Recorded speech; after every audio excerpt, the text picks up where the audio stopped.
বন্ধুরা, ভালো একটা সুখবর নিয়ে তোমাদের সামনে আসলাম। ভিডিওটা কিন্তু শেষ পর্যন্ত দেখো।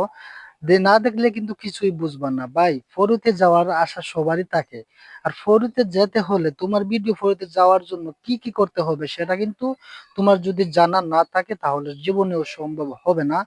আর কাজটাও যে কষ্ট করে করতেছো সেই কাজের কষ্টর ফলও পাবে না। এই জন্য ভাই, তোমার এঙ্গেজমেন্টটা যদি হাই থাকে, সুস্থ থাকে, রিচটা ভালো থাকে, নেট ফলোয়ার ভালো থাকে, তাহলে কিন্তু তোমার ভিডিও হইতে যাবে ইনশাল্লাহ 100%। আর সেটা ঠিক রাখতে হলে তোমার সামনে যেই পোস্ট গুলা যাবে, ফেসবুক সাজেস্ট করবে সেগুলাতে গঠনমূলক কমেন্ট করবা, 4-5টা লাভ রিয়েট দিবা, কয়েকজনকে রিপ্লাই কমেন্ট করবা, এবং 2-1জনকে ফলো করবা। তাহলে তোমার পরিবার পরিচিত হবে, তোমার পরিবারে আসার রাস্তা হবে, তোমার এঙ্গেজমেন্টটা হাই হবে, নেট ফলোয়ারও বাড়বে, রিচও বাড়বে। তারপরে এটা বাড়লে কি হবে, তোমার ভিডিওটা ভাইরাল হওয়ার সম্ভাবনা থাকবে, আর তোমার কষ্টটাও সফল হবে।